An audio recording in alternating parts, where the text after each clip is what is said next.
Hi everyone, and welcome to another edition of Do It Your Damn Self. Tonight we are going to be replacing the kitchen sink. No, and not the kitchen sink. I'm sorry, we're replacing the kitchen faucet because the sink is the big thing you put the dishes in. Anyway, Timmy gets those confused all the time. we're replacing the kitchen faucet. And it's not a project that we necessarily have to do, although we do have a small leak in the faucet, so... Faucet. And, I don't know if you can really see it or not, but what I'm zooming in on is a good way to tell if you have some kind of leak are these little water deposits that get on the faucet there. You see the calcium deposits. That's always a good way to tell if you have a leak, and we've seen water coming out of this one, and it came with the house, so we're not exactly sure how old it is. But we're going to be replacing it with a new fixture by Glacier Bay. This is the fixture that we're going to be replacing it with. It's a Glacier Bay. It's not going to have a hood on it. It just comes straight out of the sink itself, because that way we're going to be able to preserve our soap dispenser. It still uses the 3 holes, just like a standard faucet, and it's got one of the swivel hot and cold things, and a sprayer, because we're very unhappy with the sprayer that's currently on the sink. It's kind of awkward to use, so we're happy to replace it anyway. Now, little word of advice. If you would like an all-in-one faucet that has a sprayer built into the faucet, go with one of the ones that has the pull down. It just comes straight down so that you can manipulate like this, because this type, you have to pull it out and you see it sprays out the side. So to use it, you have to awkwardly bend it like that against the hose, and it makes it very difficult to use without getting water absolutely everywhere. and it's especially hard to clean the sink with it because of that fact too. Yes. It's nearly impossible. You've got to bend that metal tube. It's a big hassle. We've had it come out of the tube before, so. However, since we're on a budget, we can't afford one of those because the good ones all cost upwards of $200. And Glacier Bay is Home Depot's brand of faucets and fixtures for bathrooms and kitchens.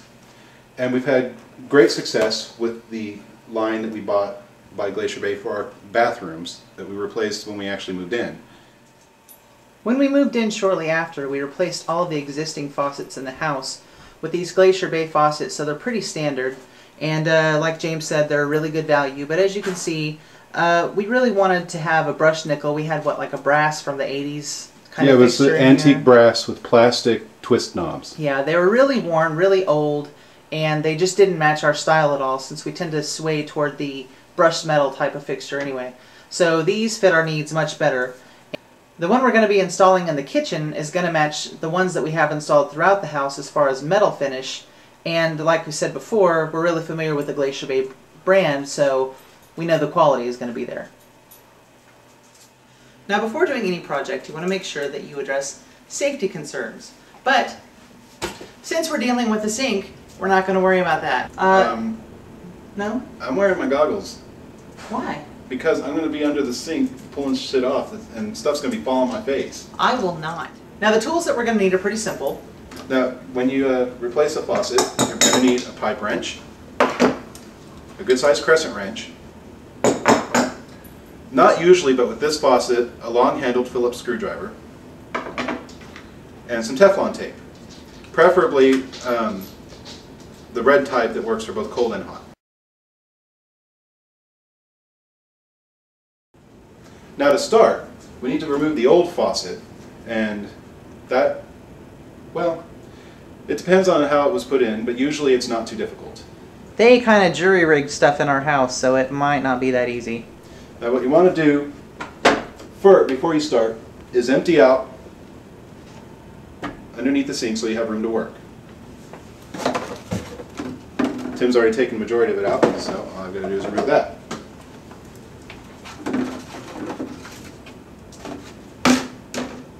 Now once you have plenty of room to work under here, you're going to want to take your pliers and see if you're going to need to use them to turn off the water. These are a tight fit, but I can do it by hand. Usually you can, but the older the house, usually the tighter they are if they haven't been turned in a while. Okay, now once you've got them turned off, usually turning them clockwise will do it. You want to turn it on, make sure you've shut them off all the way. As you can see here, we have not. You gotta turn me long time.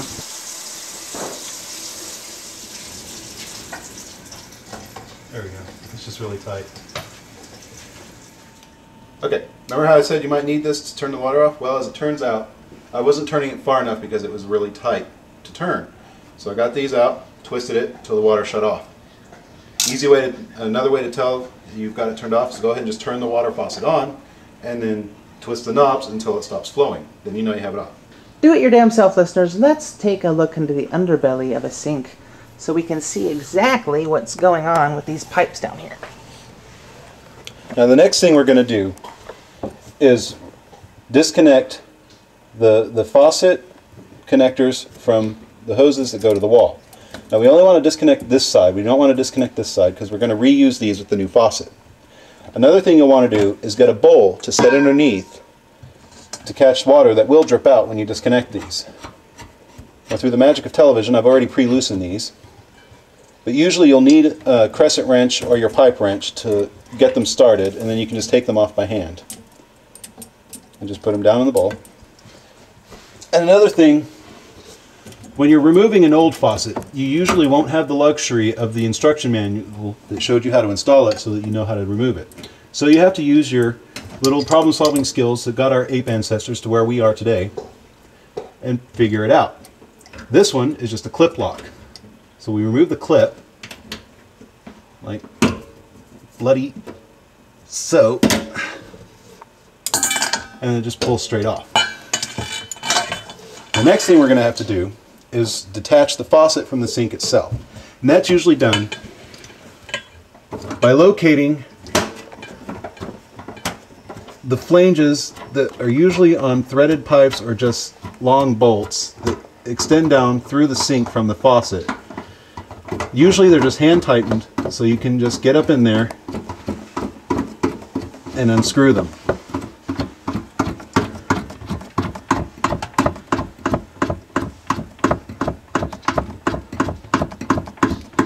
By the way, they're really long threads. James has just removed this metal stopper that's on most hoses that are under a sink. Now, if you don't have one, it's a good idea to have one. We're going to keep this to reuse on the spray head that we have because it didn't come with one. So that way it won't pull out too far and it'll have some weight on it to pull it back in. And now we're going to pull the faucet head off.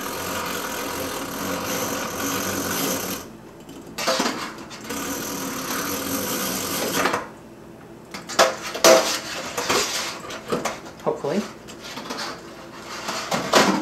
Just give it a good tug. Get it? Yeah.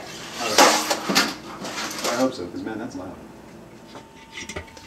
Now we finally got the last nut loose way up in there. It's a tiny nut, but it's a metric nut, so it took a while to find the right size box wrench to use on it. Limey bastards. But luckily, we got it done. Ta-da.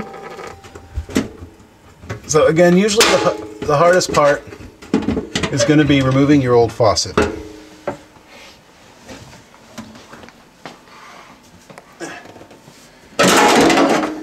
And out it comes. Make sure you have CLR on hand to clean up the space around the old faucet before you install the new faucet. Yeah, you definitely want to clean all that lime scale off. And you want a clean surface to put the other one back on. And especially since this one is going to be exposing, as you can see, where the old collar was. So we're going to clean that up real quick.